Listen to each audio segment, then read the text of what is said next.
Hello everyone, hello to the panelists. Thank you very much for being there. So some of you attended the pitching sessions yesterday, and the 3 days in Paris are all about co-productions. But what exactly is a co-production? What's the energy behind, and how do people meet producers, talents, broadcasters also? So we have today Alice from the CNC. She's going to introduce the panelists and try to give some hints and clues about these co-production schemes. Thank you, Alice. Hi, everybody. First, thanks to be there. And I just have to warn you, we're going to speak French. So you have the little headphone here for translation. So let's have a local experience, you know. OK, so now in French.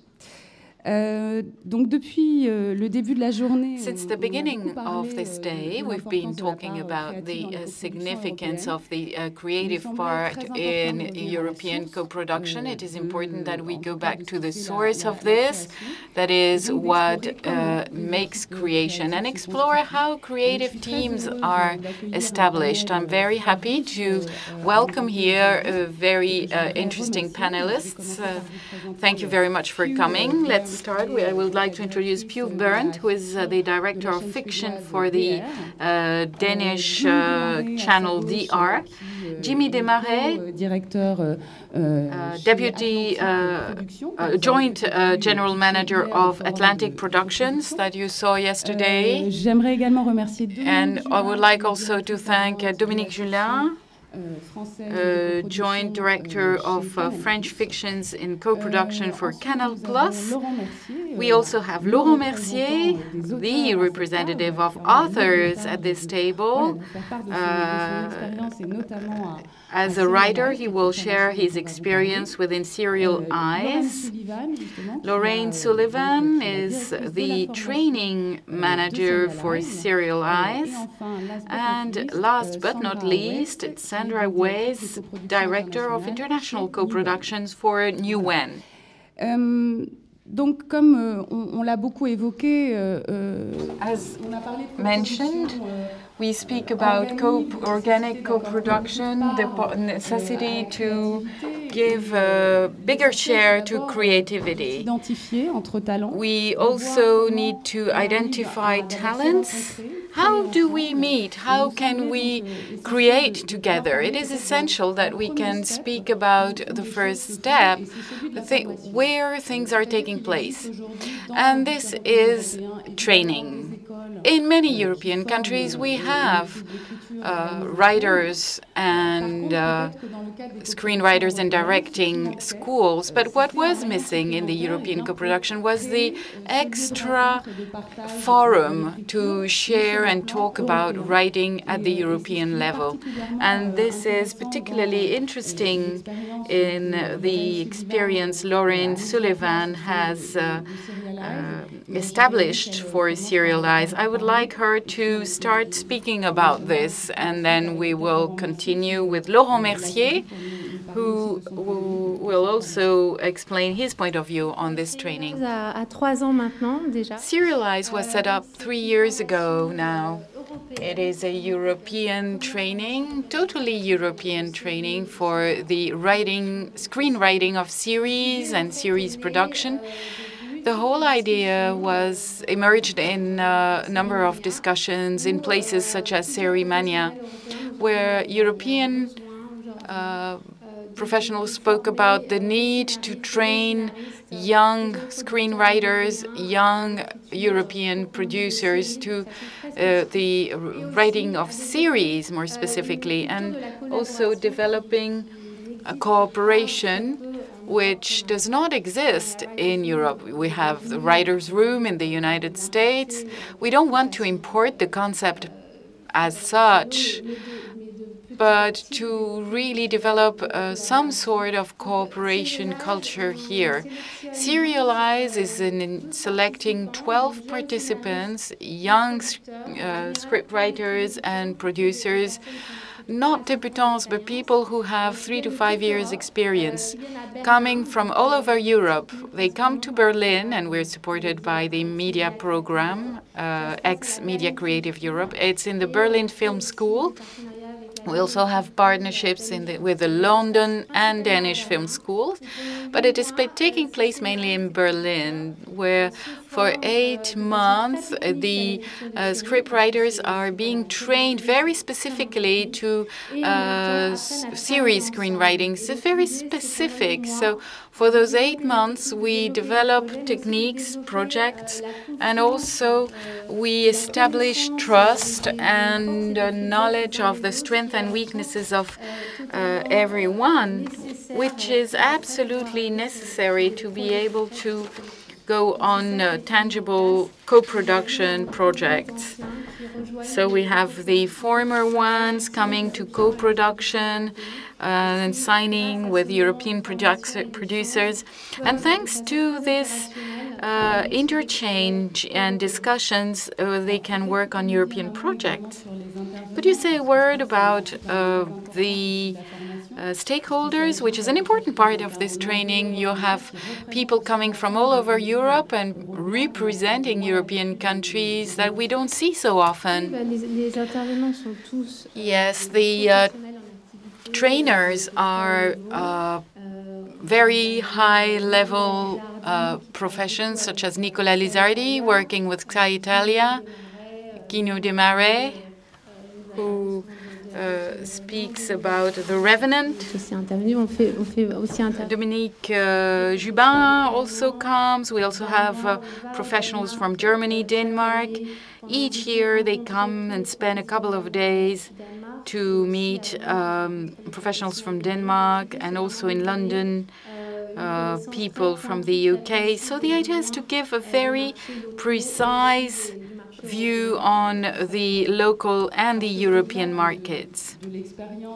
Beyond the experience that we have for the writing, it is also the first step towards something more important, which is creating one's own network. And this is something we discussed a lot. This is something we are trying to establish. You said you take your students to Denmark, but also to the Berlinale, to the Cannes Festival. So you are making those encounters possible between those students, if we can call them students, and the main players of the industry in Europe. Yes, they work and they also learn how to pitch their own projects, because it's not easy to do. You develop projects, and throughout the year they can meet professionals of the industry in the think tank in January, then the Berlinale, then Cannes, London, MIP, etc. So they train to that, because ultimately they will have to sell a project. So this is part of their training. And in the end, we make a pitching exercise for the 12 participants in Berlin. It is very important, beyond the program, that we can have a network of European creators. I think that Séries Mania is also contributing to this cooperation. We need that in Europe to create tomorrow's stories for European television. Coming back to this networking, Laurent, can you tell us more how Serialize played a role in your own trajectory, in your own journey? We have different participations. As Lorraine was saying, at the end of Serialize, we develop our own personal project, and it is then presented to a panel of 50 European producers. I think there are even more today. And during that pitch, I met Philippe Van Boom from Europafilm, and we started working on my project that I had started developing for Serialize. And at the same time, he invited me to the writer's room, cooperating with Germany, with a British author, and more recently with Jimmy, whom I had met before. they both invited me to join the writers' team for Eden, headed by Edward Berger. And there's another example, Rezan, a series where I was writing. It's a historic series. And I met the producer, Philippe Schall, during the Berlinale. So it's a similar forum like Séries Mania. I met him during the Berlinale, and a year later he contacted me to be part of a writer's team for a historic story with a German author and a British author, and one of the young producers of Serialize also there, who had been through the first training. It is also open to producers, that training. So Serialize is developing a real network and actual contacts with European producers. And we also have events such as the Berlinale, or this one, Séries Mania, where we can meet so many people. D'accord. Alors, après, ce qui est intéressant aussi, c'est also what is interesting un auteur, je sais pas si on doit dire is for an author, a young author, or an author, a beginner, so to speak, you have those transnational workshops generated by European producers, and they help you, they support you in acquiring experience in series, sometimes even better than on your domestic market. Yes, that's absolutely true. It is difficult for young authors in France to meet the right people. International co-productions are the right place to gather several authors from different countries on one single project. So we can make more experiments than just with national series, where we have a more traditional pattern. So I've found myself working 3 times on Franco-German co-productions. And what can we say in the point of view of an author when you speak about creative sharing? We have to look in detail what does that work and what sharing. Could you tell us more about your experience in the writer's room? In terms of language, sharing points of view, or more technically, you create a concept together and then everyone leaves with his own script writing? Well, there are several parameters. Language is not so much a problem. If everybody can speak English, we all have a common working language. It's no longer an issue. And you're right, the aim is to use this as an extraordinary tool. 4 or 5 writers can work on one common idea and delve into each scene, each part of this. You have 4 or 5 people thinking how to kill this character at a given point. So we might have original ideas. It's always better to be 5 than to be alone, particularly given the volume of the series and the duration. And what was your last question again? On the technical aspects of the process, do you do it better when you're several? The writer's room is a great idea, and in the States, this is how we were doing it. The project was in place. There was the showrunner's point of view. It was important. You have a sort of a conductor, and we're working for the showrunner's vision. It is important that we can feed this. So it's important if you have a concept, a pilot with a strong idea, this is how things go.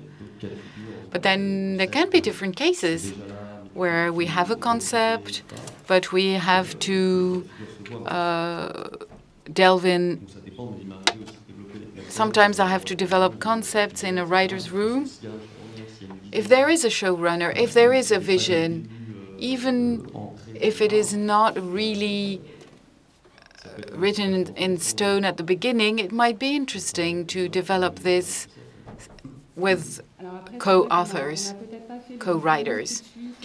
We might not have made a distinction from the beginning, but it is important that we see the different types of co-production. It will have an implication in the way you will set up the creative teams.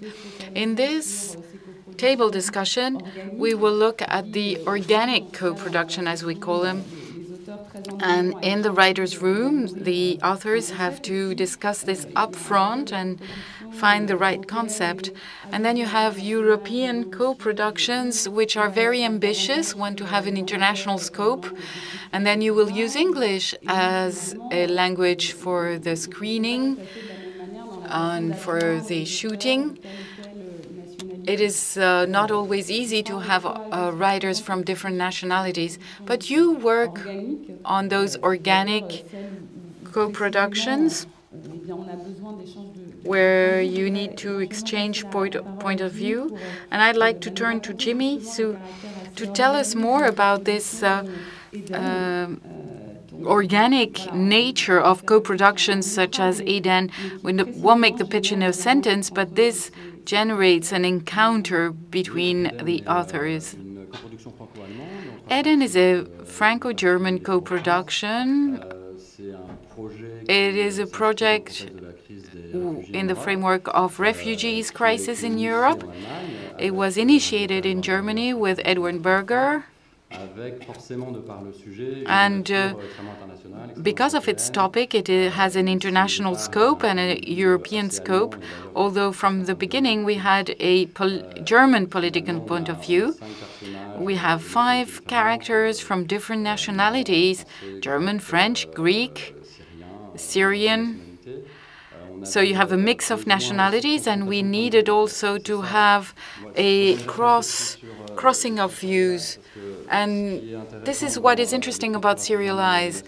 You have the writing with several hands, several nationalities. So we have to take this beyond cultural differences and find a common project. In Serialize, I realized that this helps make the drama more universal. And in Eden, as a project, we had to go beyond the German perspective. They don't see Europe as we see it. So there's a double dimension here. We have to go further in terms of drama and also go beyond national habits in terms of national cultures, the way we approach the project. And I think this is very interesting in terms of the way we do the playwright. We have lots of talents here, French people and others. So the question is how, as Europeans, we are not able to find a European identity for our works and go beyond the different cultural and linguistic differences to find universality. So you keep those differences, you enrich your topic with that, and more in the playwright. We can have something which is more universal, yes, and we can have a broader public then. Alors après, c'est vrai qu'on a beaucoup entendu quand même que y a ce showrunner. And we also see that the showrunner is the one who has the vision and who is driving the team. So you have different points of views, you have a network, but all those points of views have to converge to the vision of the showrunner. And this is what we were discussing before. We don't yet have a training or a place to meet for the show running. We do have things. The Phoenix in France has a dedicated place for that, but you can't become a showrunner overnight. So how did you experience that with a showrunner for Eden? You have to put all those different points of view at the service of one vision, one common vision. Well, honestly, as long as your showrunner has a vision, he is going to be the perfect conductor for this. He will take the talents, and you can move faster because he does all the preliminary work. In writer's room, we write during 2 days, and we have 2 days off when we go home with little workshops we have to work at. We go back for another 2 days, and the total mix is done in the end with a lot of material, and it is richer and faster. Going back to those spaces where you can meet, where creative people can meet and also authors, we see that there are many new initiatives, in particular in the festivals, such as here in Séries Mania and also at the Berlinale.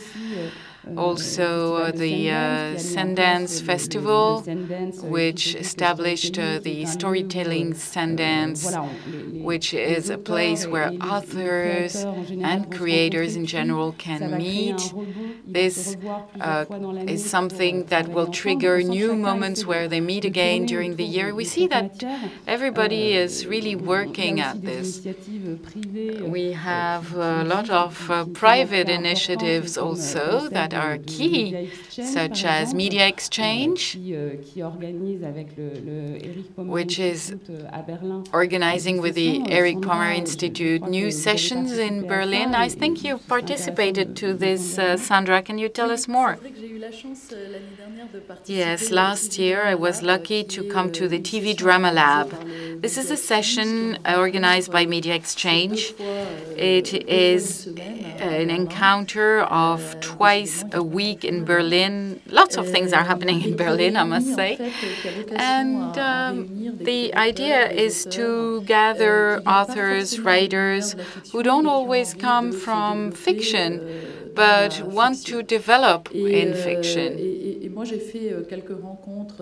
I met a few people there, interesting people at the TV Drama Lab. Some of them are here today in the room. And in particular, Laurent was speaking about the difficulties for young French writers to write on primetime series, French series. Well, I had the opposite experience. I met a German writer in the TV Drama Lab. He had been working on a skit-based comedy, which was very popular in Germany. We got a very good connection, and later in the year, we started new initiatives in Newen of cooperation between France and other countries, and we had that project of working with Germany. So I went to see this German writer. I proposed the idea, and he liked it a lot. He then came back with a proposal. We worked at it, and then I looked for a German producer. And the anecdote here is that the German producer suggested French authors. So you see, this is a reversed process, because normally you turn to a local producer because you count on his knowledge about the market and local authors to have the right author for the right project. And here it was just a reverse. So these are places where we have less and less borders among us. It really shows that we have the creation of a Europe of talents, even though the Germans know the French authors and vice versa. I think that's a good sign. And, well, now then, let's listen to the two producers we have on this panel. Maybe we're going to listen to you so as to know how you can detect talents, and also the co-producers, because when we talk about talents, we're talking about a creative team that includes the authors, the producers, and the people with whom you will have to work in a smart manner. And you were really ahead of time, upstream, during the development phase, which is something essential. Who'd like to start? Sandra? Yeah, I'll continue. As far as choosing producers is concerned, Well, the first thing we tend to do is look for the most relevant producer for your project. That is, the first thing you'll naturally do is that. Well, I have this long-standing project. I'm going to find a co-producer in this country because they have developed historical series. That's usually what we do. But as you get to know people, go to different festivals, you get to know people you find interesting, and at the end of the day, you can speak openly to people. You want to work with people. And when you've pitched an idea to 3 or 4 different producers, you'll feel different vibes and energy and different types of appetites. Well, you will sit in their eyes, or how they're going to listen to you if you show them your project or pitch the project to them. And then the choice is a natural choice, more or less, because it's like a wedding, you see. There are 2 partners that meet. Would you say that these places or these events such as Séries Mania is more than necessary, and it's organized as well on the basis of other annual events, so that you are going to work closely with these people?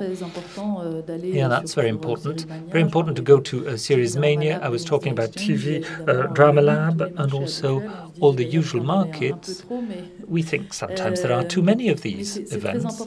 But anyway, it's very important to meet people. And then you have to feed in the whole process. It's not just meeting people for the sake of it. It's not enough. You have to come with new ideas or projects or things like you're going to say, oh, this idea is not mine or not for me. You have to feed this relationship. Jimmy? Sure. And it takes some time. We saw that at Séries Mania when we launched the forum for co-producers in Europe. The first time, I must say, it was very strange to listen to pitched producers and are we going to get married or not? And we have 15 minutes to get to know one another, and that's all. But then with time, with these events and years, we come to meet again and again, and time is of the essence, I think. And now I think we have enough opportunities, and therefore we can really have interesting contacts. Looper Film, your partners, you met here, I think, during a Séries Mania event. Yes, absolutely. And now you co-produce Eden with them. Yes, so practically speaking, we see that this bears fruit. Would you say that there are more informal ways of meeting with different producers? Well, there are all types of events. We have our markets, but that's more like speed dating. You don't have much time to meet them. At Atlantique recently, we thought about it and we thought, how can we be more proactive and how can we develop more links and connections, strengthen these links we have? We have to think out of the box and create more. Rather than waiting for a script, we can discuss with producers before that's ready. So we had an informal club of European producers with the UK, Sweden, Switzerland, Germany and France. And we met in a very nice place. I think it's always a good thing we did it in Berlin, in London. It's always nice to find the best place. It was a dinner, a workshop then, and we discussed a number of topics. We brainstormed. And also our objective was to think about our talents, to include the talents, because, you know, all of these things we do is things not really for the authors. Well, sometimes they come, but there's no one-to-one pitching, which is what we do between the broadcasters and the producers. There's no European platform to have a network of European authors, which I think is going to be the next challenge for the years to come. So we decided to hatch this initiative with a group of European authors, the first group of European authors, I think, and back to serialize. Yeah. The Dirty Dozens, that is 12 authors who, after the training, rented premises in Berlin, and the scope changes all the time. The group changes all the time. The group in pairs or groups of 3s or 4s, and they're not the same people all the time. And we try and brainstorm with them. We think about the development of projects together. And what you were saying before is very important. European co-producers working together to have workshops with mixed nationalities. That's very interesting. But it shouldn't work only one way. You know, we have projects, and if we want to be even more organic, truly organic, then these projects should be triggered or initiated by artists artists, authors, creators of all types of nationalities from all countries. And that's when we're going to have projects that will be much more mature and that will be totally authentic and sincere. And then we'll meet producers. This would mean we would be more mature in co-production. These are the early stages. We're thinking about it. And I think there are initiatives to be found from the public authorities. And, it's a debate that has to start. How can we develop this network of authors and talents? And therefore, it's all about finding the right moment to meet.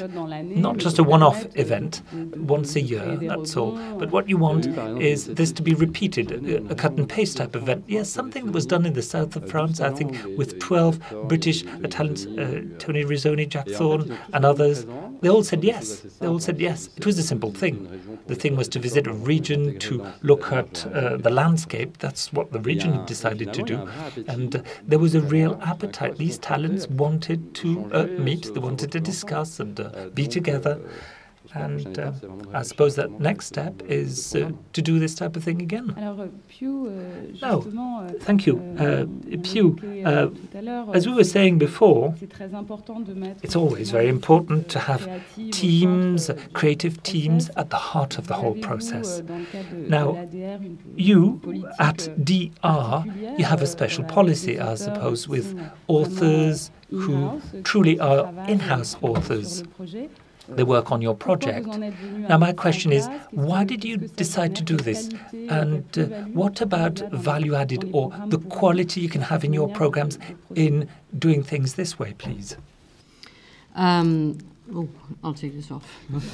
The thing is that when we have a possibility as a public service broadcaster to have a lot of in-house production, and we have producers who are employed by DR and working not in teams because they work on each work on a project, and they're competitors and they are colleagues, so they have the best of both, and that synergy is really something that nourishes the creative work. And that goes with the writers too, because each producer works with a writer, with a head writer and a creator, and they together choose the staff writers on each project. And it's not the same people, it's different people doing different projects. But in the end of the day, when you've been working as a staff writer for like 2 or 3 years on a series and being a part of creating 30, 40 episodes, of course you learn something. And if you have, I think being a head writer is something that you have to have in you, because you have to be able to be a leader. And in a small environment like in Denmark, you have to actually be able to be a leader of your friends, because it's such a small environment, so they all know each other. They hang out on Fridays and drink beer, and Monday morning you have to be able to say, this draft is no good, you have to go home and rewrite it. And that balance is something that you really have the ability to be the leader of other people and be a leader of your friends. And I think it's not every writer who has that capacity. Not every person is a leader. It's something. A lot of writers are very, very good writers who can write episodes from now and until they have their last breath when they're old. And some have a natural go to be the one who creates the vision. And that's the thing. And you have to be able to not just create the vision. You have to have the ability to drive it forward and to keep it and to focus it. And all the things that people are saying to you during the way, your staff writers, your producers, the actors, the directors, the DOPs, everyone, you have to be able to sort it out and only focus on what is making this vision fly. So that is something very special, and I think that all these European forums for writers is a good thing, because it's very inspiring for everyone. But I think maybe it should be sort of managed by producers or broadcasters. But I think it's really in the meeting between these people themselves. It's not something that we can sort of make happen, because I think a lot of creating a writer's room, casting a writer's room is very complicated, and it can take like for a very long time, many episodes, until you really have the click that makes these 3 or 4 or 5 people work together. But and it's often not about talent, it's very often about chemistry, you know, because a wonderful writer can be a really bad person in a specific writer's room. So you have to sort of say goodbye to this person, and this one could walk just cross the aisle and go into another room and be a perfect part of that project. So that's why I think you have to make these people meet. They have to talk together. But then again, I think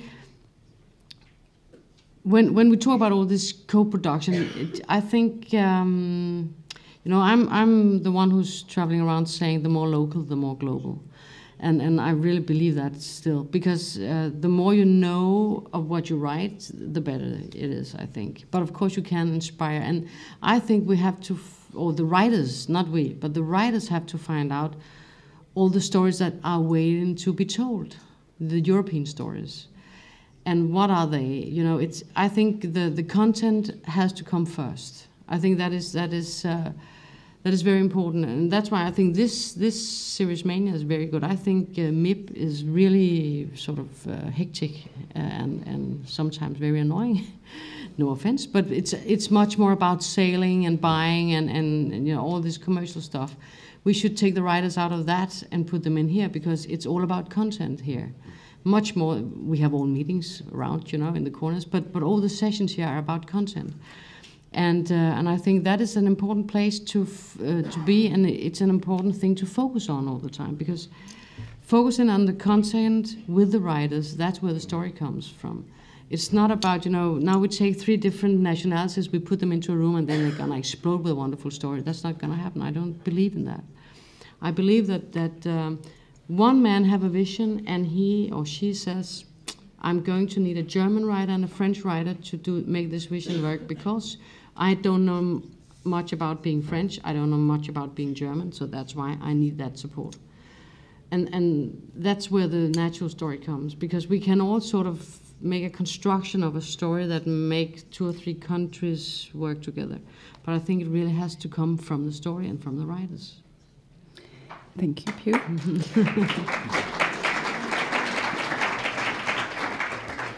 Dominique, Dominique, I wanted to have your views on that. Now, what would you say about these creative teams? I suppose you have experiences, different co-productions for Canal Plus that are either more organic or more for a more mainstream international market. So my question is, how do you go about it? How do you set up your creative teams? And what's your role as well? I mean, what you're looking for, and how do you manage to adapt, which is what Pugh is saying, adapt to the content, which is what we're all interested in. I suppose I agree with Pugh totally. That's the same target I have. I say, and always say, that content comes first. It's in this order that we do things. I don't think we could say there's a model that we could roll out everywhere. Each series has its own story, and the story of its own storytelling or story writing. There's nothing we could model ahead of time, you see. And, well, there's of course the vision of someone who's created something, otherwise it'll not work. Well, sometimes before the vision, there's something else. There's a desire, an appetite, a wish. This is what we saw with Midnight Sun or Jour Polaire. It starts from a desire. 2 broadcasters had wanted to work together, and 2 producers as well, and they decided to work with 2 countries, a partnership between 2 countries. Well, the original idea existed, of course, but, you know, this idea is quite minimal. These are 2 characters of 2 different nationalities who are going to meet in the northern part of Sweden when there's the midnight sun. Okay, now you can do all types of things with this, and it's about you know, the story of Midnight Sun. Well, it took a while to write Midnight Sun before the authors, the creators, were really the right ones. By that, I mean, it's not that the first ones we had were not talented, it's just that it didn't work with us. There was one pay TV channel, that is Canal, and the other one was a public service, that is SVT. And therefore, we didn't have this wedding, this marriage we talked about before. And Mans Maolin and Bjornstein decided to step in, and they were the ones who managed to decipher and understand the DNA of this series. That's how it started. These two authors were there, and they found the right thing that worked well with the partners, and they were the leaders. And it's a series, and like any other series, I was thinking about the movies in Europe or in France, and in this industry, the full-length movies, we work less as a team. The channels are here, they read, they come up with their reviews, just like the producers do, and we sometimes have tough discussions, arm-twisting sessions. But then at the end of the day, the authors, the playwrights, are the ones who have the last word to say. They are like directors and composers as well. So they are the ones who really matter, who count. Each series has its story, like Versailles, for instance. This is a French series, and to have this series, to develop it, to produce it, we had to do this with an international dimension, so we had to write it in English. And then we had these two authors, English-speaking. That meant more questions for us. That is, what about the training of authors in France? Sometimes if you want to have this international dimension, you have to be able to write in another language, which is not that easy. And Mans Maling and Bjornstein were writing in English, by the way. Their English, their style was probably not perfect, but these were written in English. And then they were adapted, these scripts were adapted, well, for the Swedish parts, they adapted those, but also some for France and in Arabic, Sami, we have 4 languages in the series. And for Versailles, back to Versailles, this series, we have 2 authors, 2 English or British authors, or writers, who've worked a lot in the US, and therefore they have a different type of culture. They have the codes. They were coming from Criminal Minds, I think. And they have other codes. And these are codes that are interesting for us. We wanted to have these codes as well for Versailles. We wanted to have this series that's very modern, young girls and guys during the 17th century. So we thought that's very important. We had consultants with us because we didn't want to say things that would have been wrong about Louis XIV and the court. But we wanted this to be a bit more crazy, wilder, and to have fun with this type of world. And I think, they were, David Wollstonecraft had studied in a British university, I can't remember which one, but history, the 17th century. He was versed into that. He had a wealth of knowledge in the 17th century. Well, he was with Simon, and both of them had this craze about them, but it was really about entertainment. They didn't have these complexes that we would have with history. This is it. It was no longer heritage, French heritage. It was difficult to find this way to tread, because this is always something on your backs. That is Louis XIV's Versailles. These are iconic things, difficult for authors to do without that and not think about this. So we had to use foreign writers to do this. But the creative team, I suppose, was with Jalil Expert, a director coming from the world of full-length movies. Yeah, that's true. For the channel and for the producers, we always are fighting the same battle. And by that, I mean, it's always about trying to find the right balance. We don't want to do something that wouldn't be credible, that would be totally wild.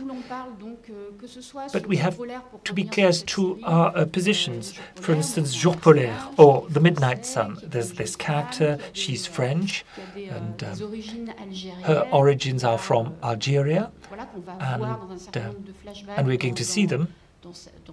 That is Algeria, when we look at her youth in Algeria, and flashbacks. Of course, Mansibjorn, who didn't know this, this is French sociology and French reality. You know, what this young woman would think about her own identity and how she would meet other French characters. You know, this young character is in a story between the Swedes and the Samis, and she's going to be remembering things. It's going to very much mean something to her. You know, it's all about her identity, something she didn't want to see when she was in France. And all of these things were important. And Mansibjorn had to work on these ideas, and therefore he had to discuss. Well, they had to discuss with Faiza Gene, a novel writer. She's a young woman who's given them a lot of information about the character, the Kaina character, represented by Leila Bekti. And we did the same for Versailles with Jalil Lesper. You know, we wanted the producer of the first episodes to be French, otherwise impossible. There's a moment when, you know, you have to do this. You have to have fun with these things, yet you have to be deeply rooted. It's all about balances, to find the right balance and to know where to draw the line. Okay, time is flying by. I suppose then, if you have any questions, we're going to listen to you. Please use a microphone so that we can translate everything for you. I think we have a question over there. Please use a microphone. Yes, for the Danish representative. I appreciate a lot your Follow the Money. Mm-hmm. And they are all your series are very popular. Thank you very much. But what I personally disturbed, well, as long as it's Danish, it appeals to us. When you go to France, you have shot here in Paris or to London, then I see, well, they want to sell to London or they want to sell to France. As long as it's typical Danish, it appeals to us. From the moment you feel the co-production, and I give that example, but I can give other examples, and you say, oh, it's not Danish anymore. And that's a contradiction also with Versailles, made in English. Sometimes you want it to be, to see it real Danish, or to see Versailles en France. Qu'est-ce qui est plus français que Versailles?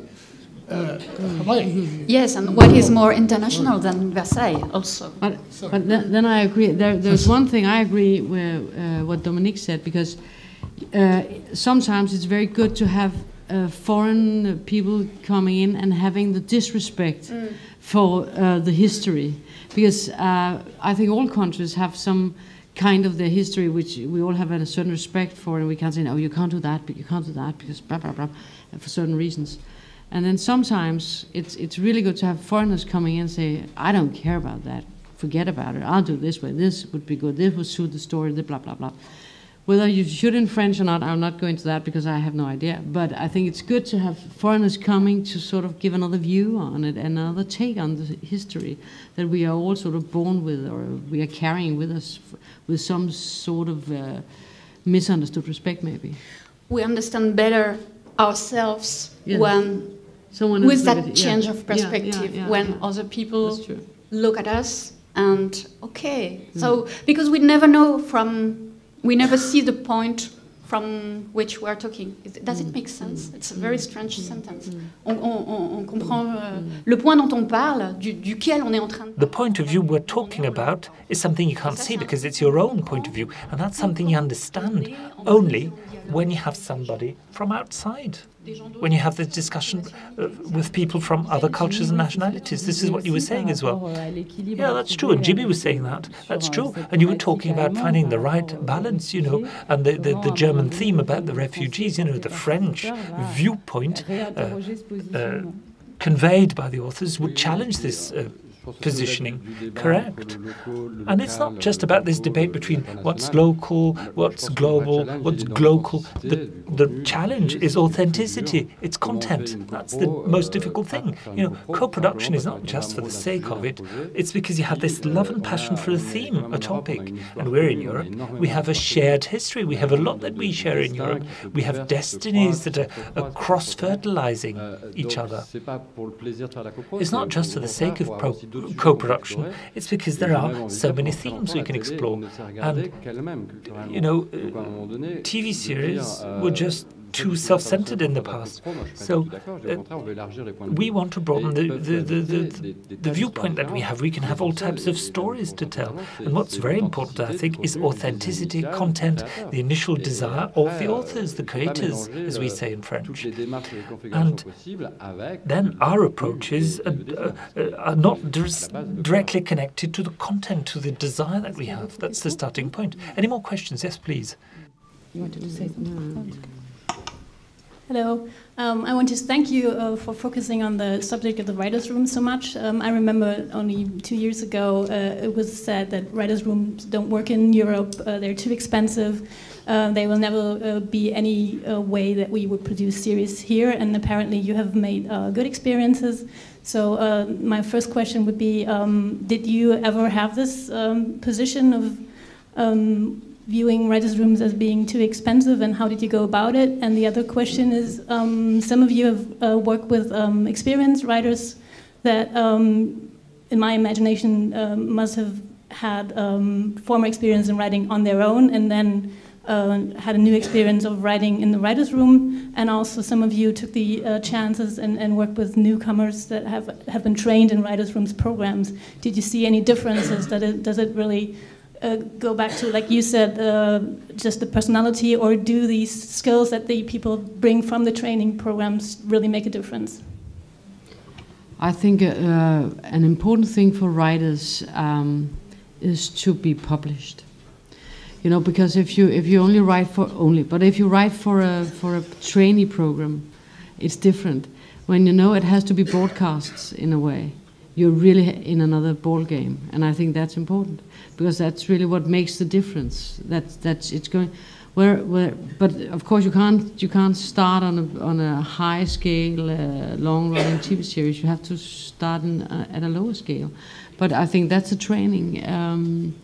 We discussed over lunch today that when you have been through a training program, you can call yourself a writer, but you are not, you know, a good writer. Like when you get a driver's license, you can drive a car. It's not illegal anymore, but you're not a good driver, right?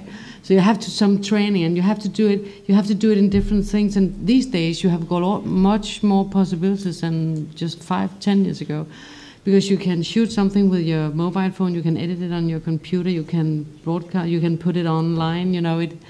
You have a lot of training, you know, we have got a lot of response. You can get professional response, you can, and I think one of the things that make people go together and work together, that they see something. If I have a head writer who see a director's series or a feature film, he would tell me, can we get him or her? And the same thing with writers. Who wrote that episode? That's really a good episode. And then you get in contact with that person. So that's how you pick it, and you watch a lot, so you have a broad sort of assortment to take from.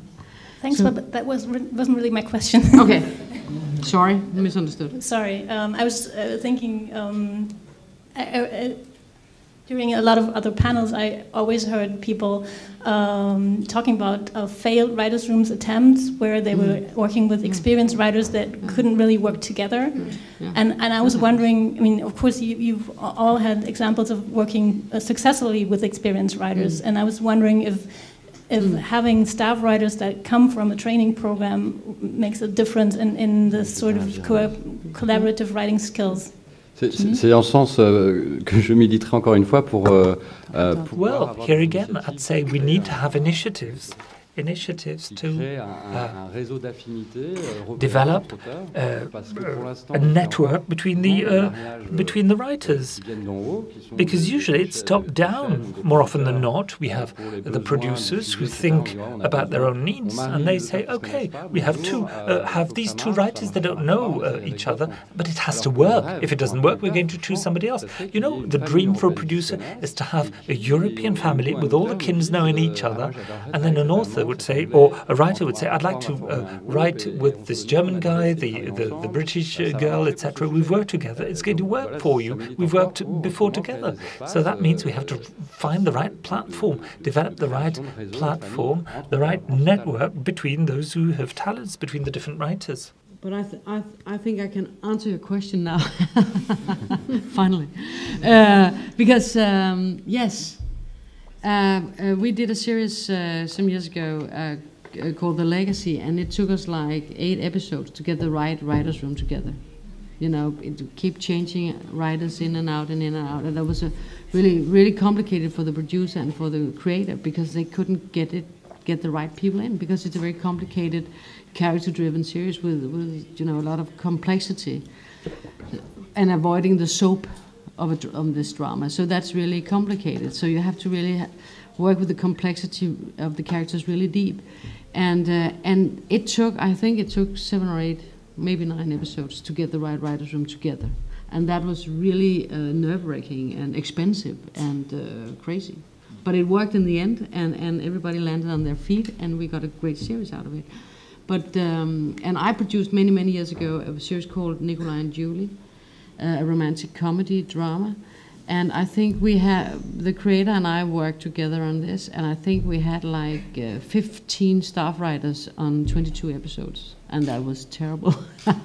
It was, I think the last 5 episodes were written by the same 2 staff writers. The rest was exchanged all the time. They came in, did 1 episode out, 1 episode out, and that was really terrible. You know, getting this together to be 1 series with 1 voice was really a big job for the creator, really. But still, you kept on doing writers' rooms. Yes, because we have to use the experience, you know. It wouldn't make sense if we just said, no, we can't make it work. We had to make it work. And we haven't copied the American version because we haven't got 10, 15 writers sitting there. We have 2 or 3 in each room, and the creator, no more, because we can't afford anymore. But I think the more there are, the more sort of confusion you can get. I think the focusing on 2 or 3 people is really good. That's our experience. Brave decision, and I really thank you for that. Thank you. Est-ce qu'il y a d'autres questions? Do we have more questions? Maybe on the second row.